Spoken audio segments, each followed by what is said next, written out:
right, everybody, welcome back to another episode of the Faircast. This is the podcast dedicated to OCD and anxiety spectrum disorders, and getting your life back. I'm your host, Kevin Foss, and I'm a licensed therapist specializing in OCD and anxiety disorders. Thank you all so much for joining me today for this episode. So this episode is another fun one. This is the sequel, the part 2 of, the return of, the revenge of Natalia Aiza. She is here to talk about highly dependent adult children.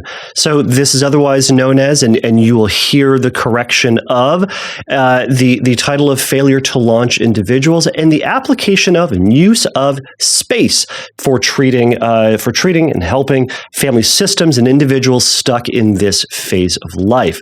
So she was so much fun to have on again. I think that episode was really helpful to a lot of folks who are thinking about or concerned about or stressed about being in that phase, and our conversation about space, hopefully, I think it has illuminated what that treatment could look like, that help exists for children who are struggling with anxiety, and this is then a shift into working with highly dependent adult children to kind of to launch, to move out, to get their life, to get a hold of their life, and to do something with it that's meaningful. All right, so I'll tell you a little bit about. I'll introduce her in just a moment, but I'll remind everybody. So we do both Natalia and I talk about the IOCDF online conference.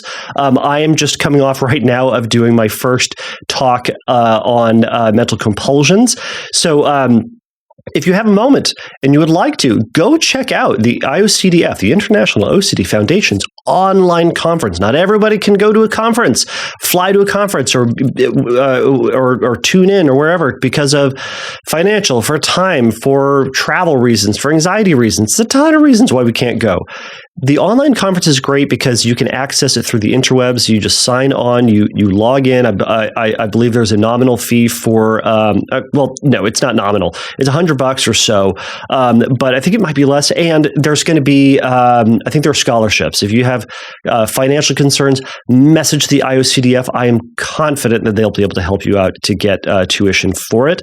But if you pay for it, even though the conference happened this past weekend, you can still have access to those. To that information.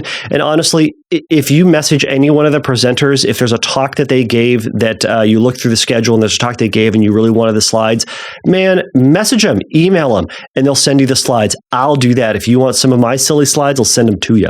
Anyways, so check those out. Natalia is going to be talking about space, is going to be talking about helping children in the process. So check hers out. You can check mine out. We were talking about mental compulsions.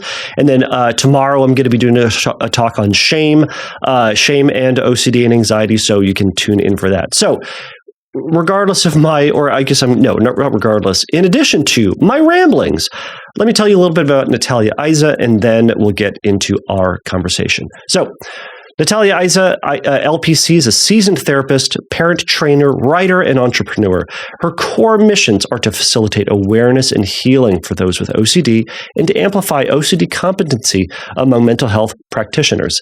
She is the co-founder of Kairos Kairos Wellness Collective, an innovative therapy center that specializes in OCD and anxiety disorders.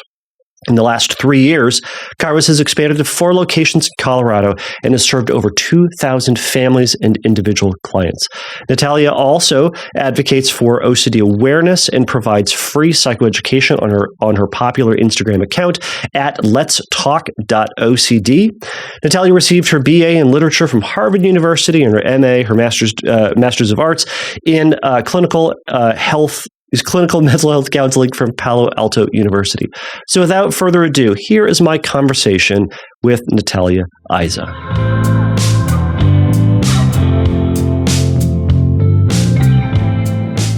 All right, Natalia Aiza, thank you so much for joining me again for the podcast to talk about space, but the added twist, the added element of failure to launch. So thank you so much for joining me and us today. I'm so excited to be here. Thank you so much for hosting me again, Kevin. You are always a delight to talk to, and I just like making things palatable, especially a complex system like space. Absolutely, yeah. So, listeners ought to know that I had Natalia on a couple of weeks ago, month and a half, so a couple of weeks ago. Just look it up to talk about just what space is and why space is useful and helpful, especially for kids and teens. So today we're going to talk about how to use the structure of space for using it for failure to launch adults or young adults. So I think to jump into it, could you do just like a brief, maybe, a brief paragraph? I don't know how many sentences you want to do. Just what is space? And then let's talk about the definition of what failure to launch means, because that definition might be different for a lot of people. So I just wanted to define our terms for today. Absolutely. So space is supportive parenting of anxious childhood emotions. It's developed by the brilliant Dr. Ellie Leibovitz at the Yale Child Study Center. The failure to launch protocol of space is still in development. I think he's going to write a book about that. Excited to read it. But he is starting to roll out training specific to this population. I had the honor to attend one of those at our local children's hospital this past year, and he has really been researching how his program, which was originally designed for children under 18, is actually applicable for a population known as the highly dependent adult children.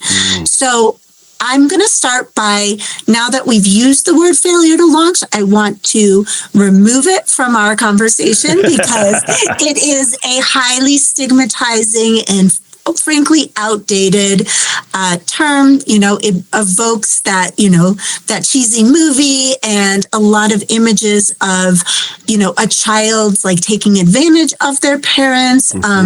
There's a lot of assumptions around that word. I want to restart and speak about highly dependent adult children who are basically a grown-up version of the highly dependent, anxious children that have trouble going to school, had trouble sleeping alone, had trouble going away on trips.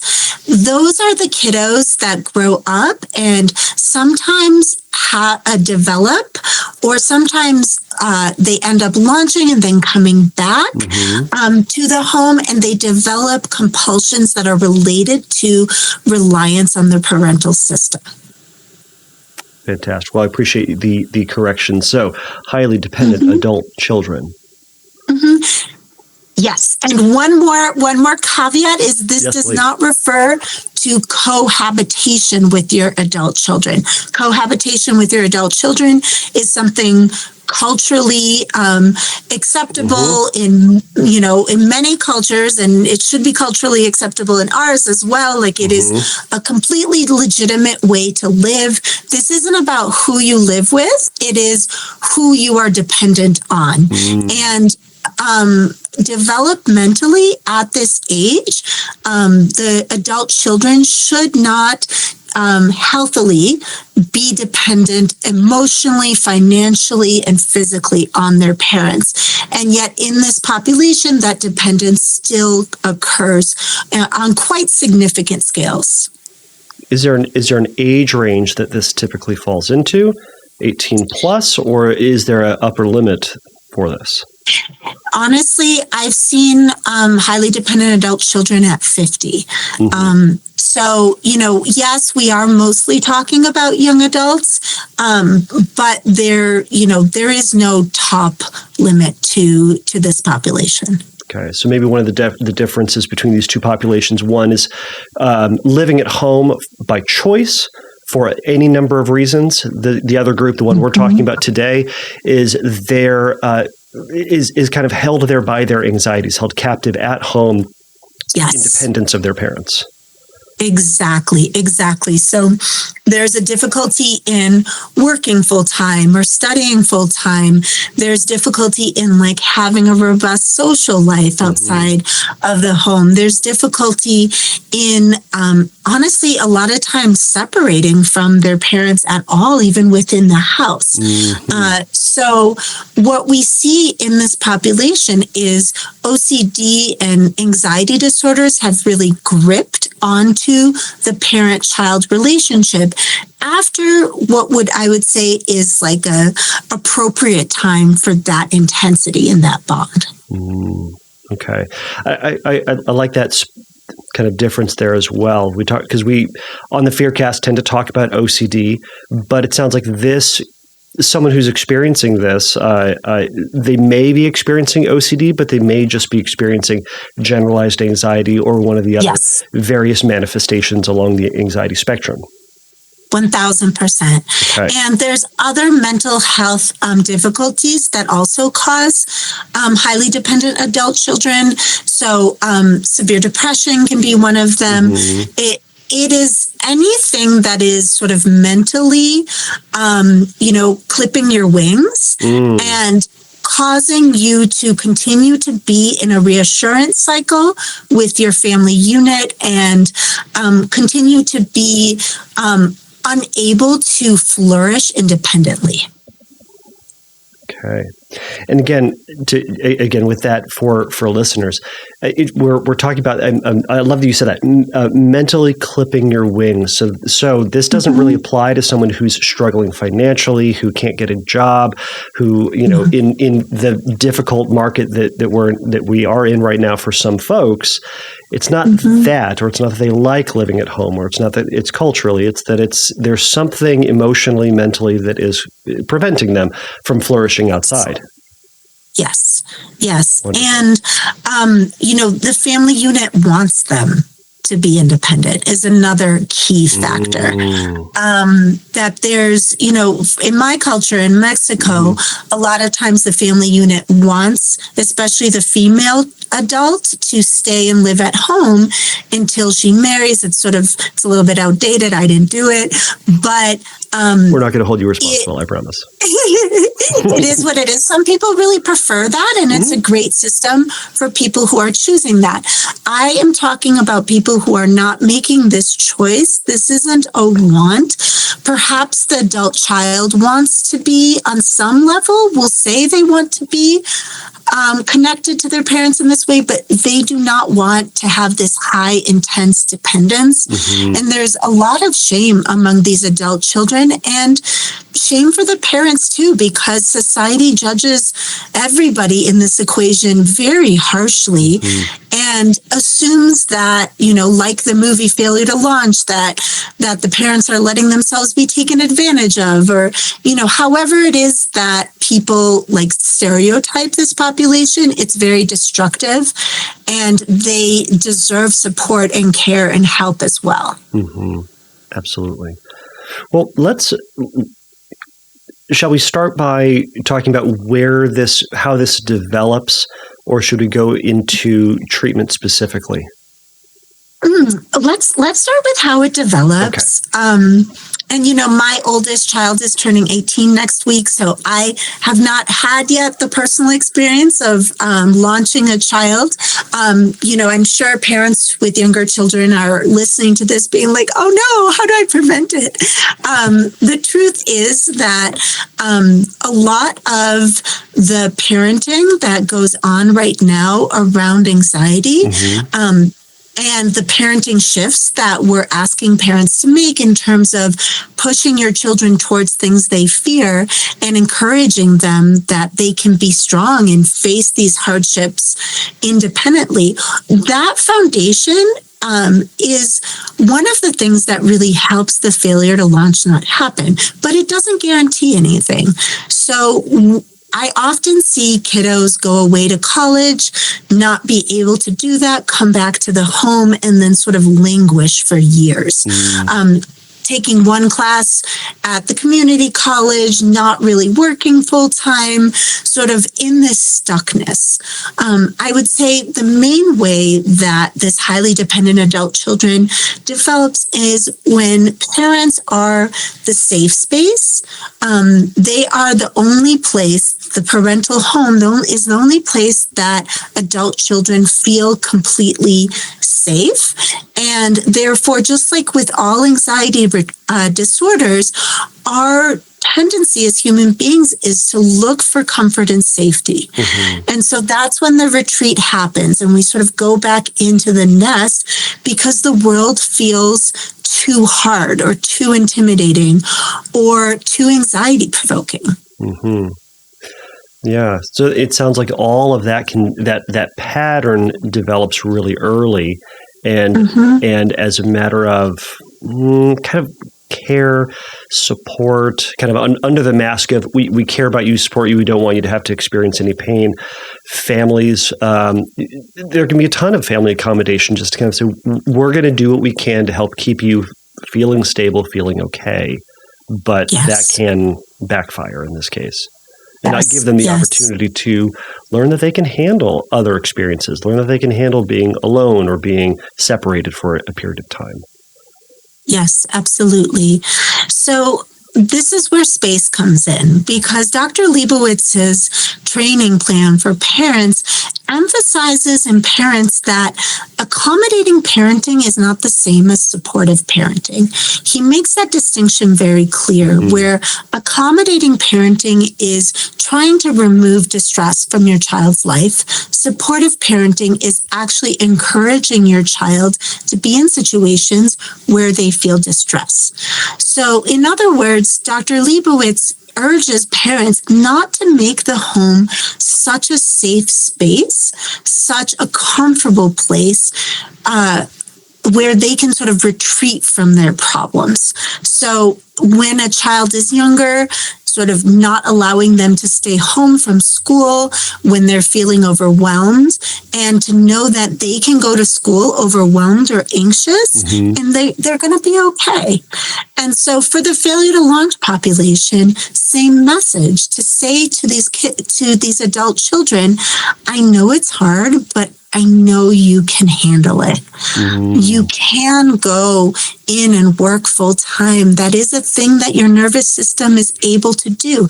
Even though it feels very unpleasant, I believe in you. I know that this is possible. Yeah. I love that concept of encouragement. And there's this and in between these statements. It is going to be uncomfortable. It is going to be hard. There are going to be challenges involved. And I think you can handle it. I think with that, there certainly comes with it, and I anticipate this will be part of our conversation, tools to learning how to manage your child's or your individual emotional, mental, and sensory needs to handle those things and figuring out how you can accommodate, using that in the polite way, how you can manage it so that phrase has meaning. It is going to be hard, and I know that you can handle it. And that certainly, I bet, comes through a lot of practice and encouragement. Yes. And, words are one thing, actions are louder. I want to point out to parents whose children are financially dependent and emotionally dependent and, all the sorts of dependent when it's, sort of past the age where that is developmentally healthy. I want to encourage the parents to notice in what ways have you lowered your expectations of your child? In what ways have you sort of thought, Bobby can't really handle working in a restaurant, like he needs something that is like, gentler for his nervous system, and we are basically creating this understanding with our child that if they are not financially independent or independent in other ways, it's okay that we still have got them. And of course, that's a beautiful message to give to your children, but it can be actually self-destructive for the kiddo to believe that they always have that safety net. They actually need to feel like they might not always have a safety net. And that's actually sometimes the push that's needed to actually brave those challenges out in the real world. Could you give us some examples about how that could sound? Because I could hear it in a couple of ways. I could hear a parent saying, in their lowering their expectations, you got to suck it up and you got to do it and you got to stop complaining about it. Or the terror of saying, we're going to be dead one day and you're going to have to deal with it on your own. What is the calmer, gentler, more polite way to say that? Well, believe it or not, I do encourage parents to, and I say this all the time to my kids, to say, my number one job is actually to prepare you for when I die. That's my evolutionary responsibility as your mother, your maternal unit. I need you to be okay once I'm not here. That's a completely legitimate thing to say to your kids. Yes, my connection to you is beautiful and important, and I value it so much, but your growth is more important than our connection. That's how I, speak to my own children about why I'm not always going to be supporting them, as much as I am right now. And that's and my brain goes in very weird directions. Here are ways that I can terrorize my child with that. Like that's me on the ofrenda already. So we started doing one for deal this morning. So anyways, I'm just going to freak out my child because that's what I want to do. But what you said sounded much more polite, much more calm, and it sounds like you know your kid's temperament, and you know that you've started that conversation early. So you're not dropping that at 18 and not starting with we're going to live forever and everything's going to be okay. There is a life cycle, and I'm going to reach the end of mine at some point, so you are going to have to pick it up. But starting that early and starting that at in an age appropriate way, rather, and then as they grow up, they have ears to hear it, as it were. 1,000%. And, for people who are having this conversation for the first time with their adult children, don't be scared of it. They've thought about it too. It has occurred to them. Like, we don't need to dance around the subject of our death. And, I think that when we're talking about motivation for change, motivation for action, sometimes being too sort of gentle, too polite can get in the way of like the very important, the very vital message that our child needs to receive. In that, like, right now, this languishing period can be accommodated. For some families it can be, but that it cannot be stuck. It cannot be in this stuckness forever. It cannot be in this stuckness for much longer, because there has to be that mastery that happens for every single adult, or else it's a failure to thrive. Right. So in that conversation, there's also a lot of practice, I'm willing to bet, that as kids are approaching, and I think, in my head, we're talking about like a pre-18 mentality of practicing these things and putting them in, as you said, putting them in those situations that are uncomfortable with the encouragement that they can handle it. Yes, 1,000%. Emphasizing, good old-fashioned grocery jobs for our 16-year-olds. Really understanding why it's vital to have a mean boss as one of their core experiences. Not trying to create this protected existence for our adult children or our young adult children, to really know that everything that the world dishes out, our child is fundamentally able to cope with. It might be messy, but they can do it. Right. So how do you start to bring in parents in on this if the child is seemingly struggling with this process? Yeah, it's so tricky. I have to say that I speak to adult children, especially if they have OCD. I say this is a family affair. Like I can't just treat you in a vacuum. Just like every single age, I would need to speak to the whole family. This is an important part of your healing. I think that adult children are often very resistant to their parents being pulled in to, the therapy office. They're resistant to family work.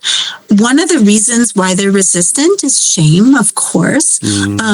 But another big one is just that there's a little bit of an illusion that's happening where they believe that what is happening has nothing to do with what their parents are doing. I think that there's a sense of like, well, I just have to get my ass together and then everything will be fine. But really, it's the entire family system that has to shift in order for that launch to happen. How do you help, or how do you maybe differentiate with a client,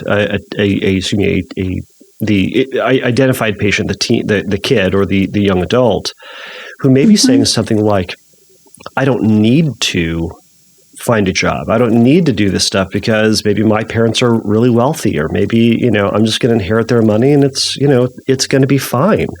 Is there, there can be a struggle to get buy-in, I can imagine. And, in the past working with other folks, there can be a struggle to get buy-in. Yeah. Always. There's always struggle to get buy-in. We as human beings, we have to have motivation for change. We absolutely, we cannot be putting ourselves in uncomfortable, distressing situations without a motivation. So that has to be the place to start. So, for all parents, I'm going to give you a concrete piece of advice. Every single parent of an adult child should child correct. That is like an underlying basis of like human existence, of needing to pay for your housing. That is something that is like such a building block, such a foundation, paying for your phone, paying for your housing, actually understanding how expensive it is to, live in the world. A lot of parents charge like maybe $600 to $800 a month. It's not going to be the prices of apartments nowadays or the prices of renting a room. It's going to be sort of a lightened load, but something that can be affordable for a young person who's like starting out at an entry-level job. That's a first step because that helps mitigate some of that entitlement piece, which, is not, that word is like kind of harsh, but it's not really their fault if they feel like they don't have to pay rent or that they don't have to pay for their housing. It's not their fault if no one's ever asked them. So, it's only entitled if once asked, they say, no, like I shouldn't have to do that. That's another problem. But remembering that as parents, like it is okay to demand from our children. It is not always about them demanding from us. Part of our work is also to put demands on them. How would you structure that from, childhood upwards towards an adult?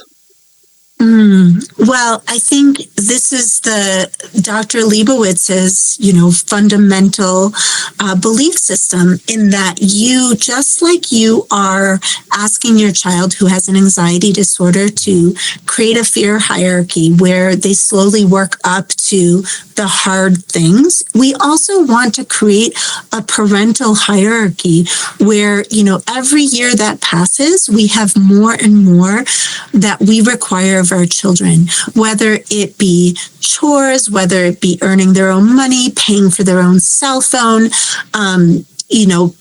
I had this experience just recently. My son was applying to CU Boulder, fingers crossed, and I wanted to pay his application fee. So I notice even in myself when I have all of the training in not accommodating my child, how much I wanted to jump in when he was having the desire to be independent and to actually like own that process himself. And I just needed to like feel necessary for that.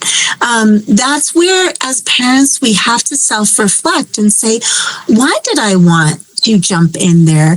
Why am I not asking them to pay for their car? Why do I feel this intrinsic need for my adult child to be reliant on me? And for me, the answer is that like there's a part of me that's very fearful of what my life will look like and how fulfilling it will be once I don't have 4 human beings relying on me. That for me is like a fundamental grief that has started with a child that is just about to turn 18. So I can imagine with parents of highly dependent adult children, yes, there is a motivation to see them launch, of course. And then there's probably this subconscious primal attachment that we as parents have to these adult children, and a feeling of longing for that connection that used to be such a central part of our lives. You spent 18 years in that one role, and then there to believe that you're supposed to turn that off at 18 seems unrealistic. Yeah, it's difficult. It's difficult for both people. Right. And again, it doesn't have to be so drastic. It's about slowly building that competence. That it starts with charging an adult child rent. It starts with changing the Wi-Fi password so that they have to buy their own box and pay for that. It starts with having higher expectations of what our child is capable of doing around the house. All of these things are sort of slow building blocks to the confidence that your child needs to be able to launch and do all of these things on their own. Right. And I'm willing to bet there is a choose your own adventure in a sense that, Natalia is not necessarily saying this is an expectation for every single person. If you don't do this, your child will just languish forever. No. What are ways that you as a parent and you as a child are willing to, what responsibilities you're willing to take on, what responsibilities are you willing to assign so that they build these skills so that it's not all of a sudden they go to college and they have to pick up all these responsibilities that they have not had any practice doing, that it will be in their system for several years prior to that. Yes. And it's never too late to start too. Right. Of course, the brain is more impressionable in younger ages, but these highly dependent adult children do need to be parented as well. And the parents need that support and that training in how to set boundaries, how to set expectations, and how to do so empathetically. So again, not out of nowhere, like kicking them out of the house and like, you have to do this all on your own. Your child's 18. They're getting bags for their birthday, right? It's definitely not that. No therapist would support, unless it's sort of unless there's another aspect to their highly dependent, nature. Sometimes in addictions, there is a need for something more drastic like that, for somebody to hit rock bottom and be open to treatment. That aside, with kind of a run-of-the-mill, highly anxious, highly dependent adult child, we want to create opportunities for competence. So we want to allow our child to sort of shine at the various stages of their growth. And that means like allow them the feeling of, taking you out to dinner with their first paycheck, for example. Just like my son was like, oh, I got this. It was a lot. It was like $85 or something. And he was like, I got this. That felt good for him. right? Like, it felt empowering for him to just be able to do that and not have to ask his parents for money. So allow for opportunities where your child gets to feel their power, feel their independence, and actually desire it more because it feels good. Mm-hmm. Right. So for a child that's now stuck in this process, so they have either struggled to develop their own identity in within themselves, their own confidence that they can handle it. Maybe the lack of willingness to do it or interest in doing it, or parents have struggled to set the stage for their independence. Now they might be stuck in this cycle. So at some point, a parent is going to come to you and say, hey, my child is struggling with this.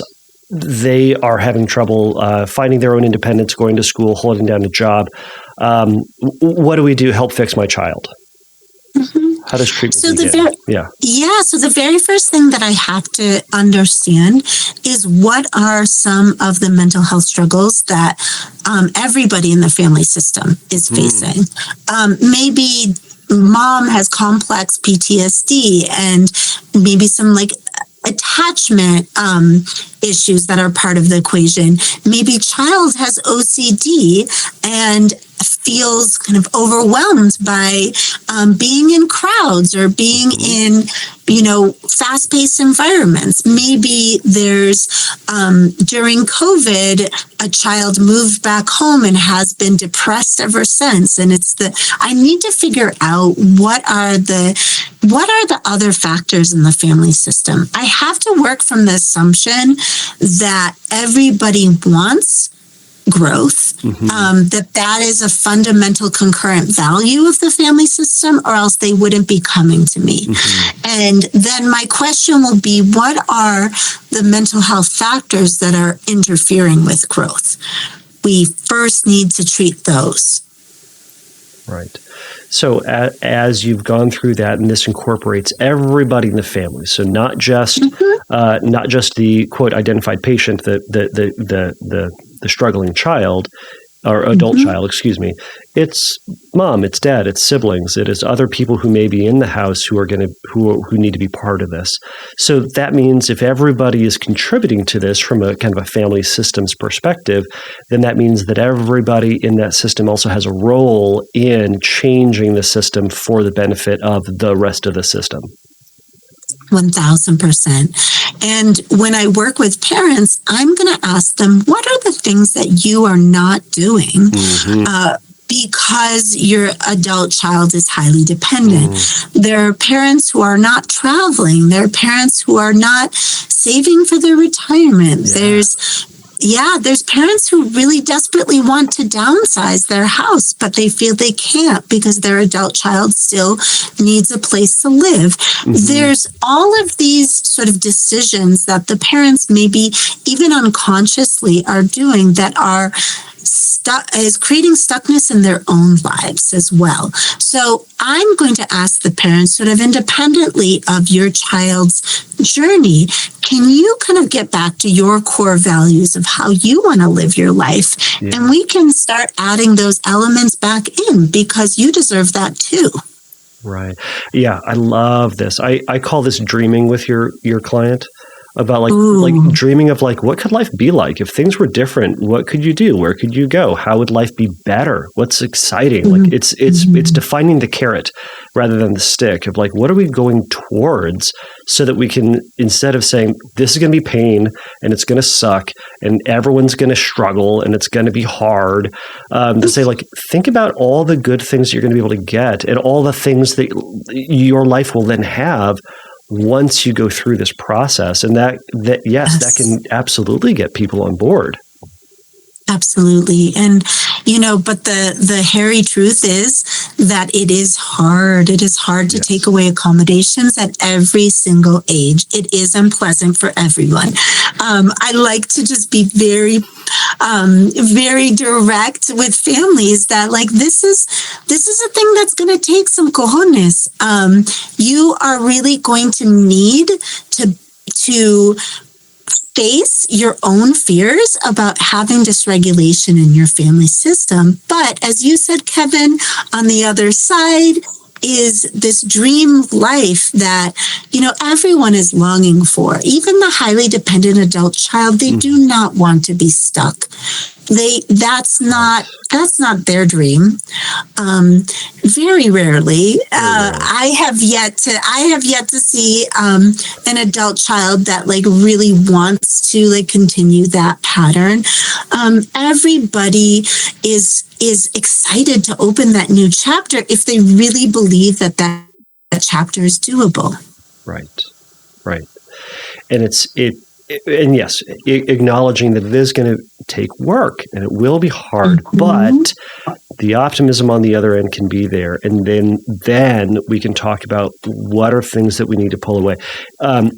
We talked a lot about family accommodation and kind of pulling back on that and slowly but surely identifying what things are going to change, when it's going to change, at what pace they're going to change in our previous conversations. So, you can go back and listeners can go back and listen to that. But, yes. But slow and steady in this scenario with a highly dependent adult child, still the process is, I anticipate, is the same. Identifying where are ways family is accommodating, and then the letter of notice or the letters of notice. Yes. Here's how it's going to change.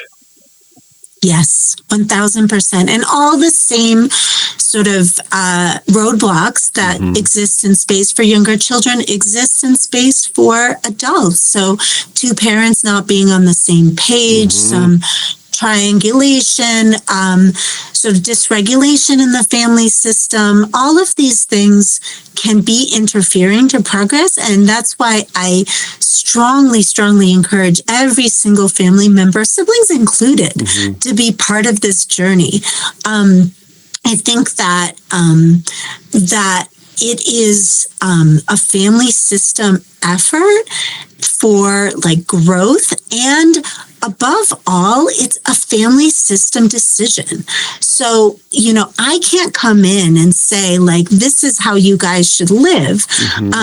We want the family together to decide 5 years from now, this is how we want to live. And then be moving as a unit towards that goal. Love the way you phrased that.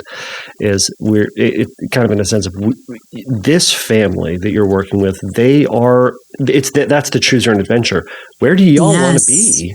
So how do we then get you there? But starting with not only where you want to go, but also where you are now. And then what are the avenues that we have to? What are the obstacles we have to maneuver around, or over, or under, or through, in order to get to that place? And that's where identifying family accommodation, that's where it sounds like you're identifying individual mental health needs, depression, anxiety, OCD, etc., are getting in the way, and then slowly but surely working through those. Yes. In this model, are there particular, especially for the highly dependent adult child, are there particular benchmarks that you as a therapist are looking for towards progress, or is that simply going to be individualized for each family system? It's individualized for each family system. I have to keep in account neurodiversity or cognitive factors, of course. I believe that the benchmarks should be decided by the family and by the client.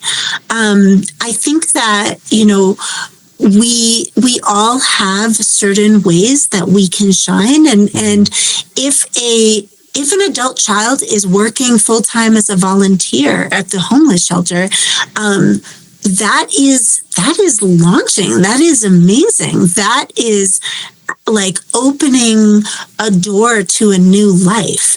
It doesn't have to be the same for every individual, but it just has to be change and growth.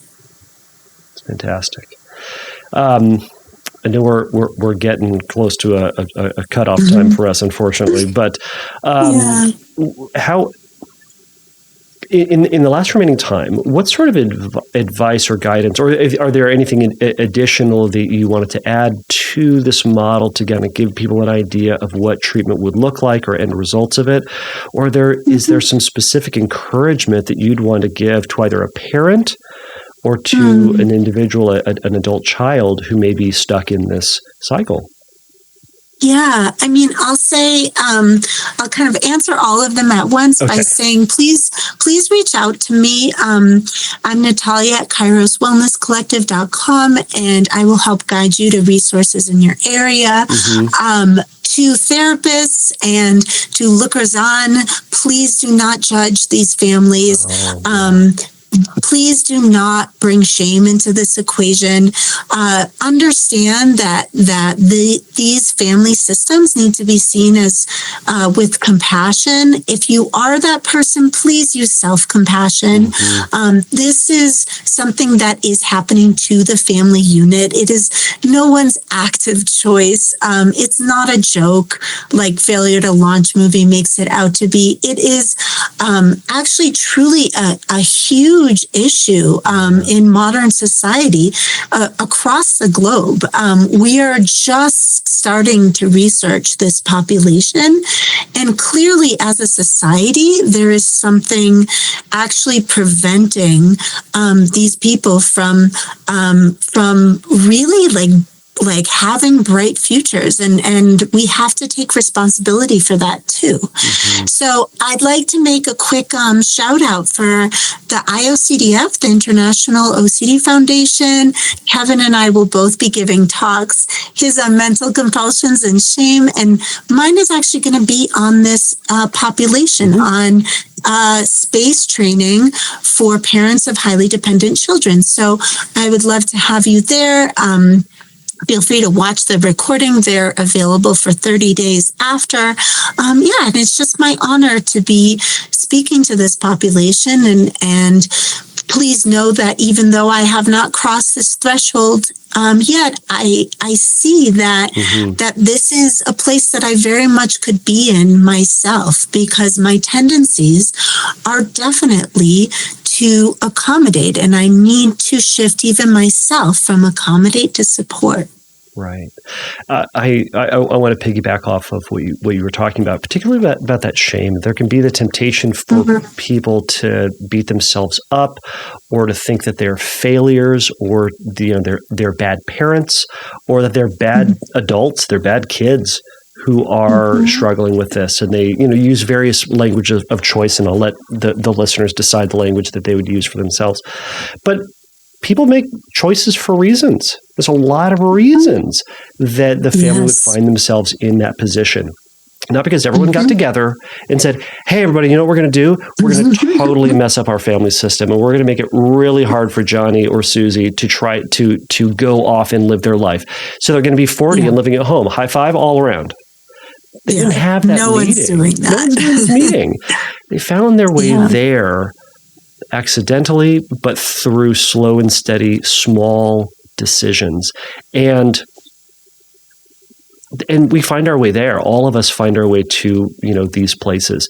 It's acknowledging that why we were there, that we can have compassion on ourselves, that we found our way there and we tried to make the best decision that we can, and we made a left when we could have made a right, but maybe we didn't see it.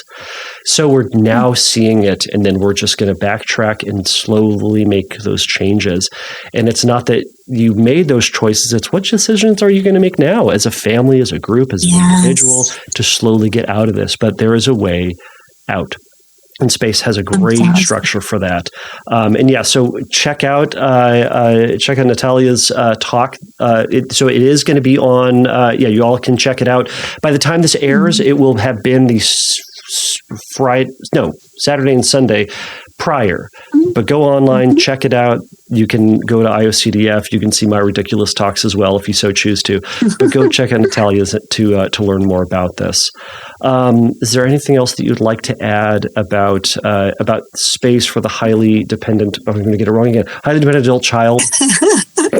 No, I just want to express gratitude to you, Kevin. You're consistently putting out fantastic content in our world, and I love that you do it with humor and grace and a lot of compassion. So thank you so much for having me on again. Well, you're a pleasure to have on. I love having experts on to talk about not only what they know a lot about, but what they're really passionate about, and that's something really important to note, that there are people out there who know their stuff.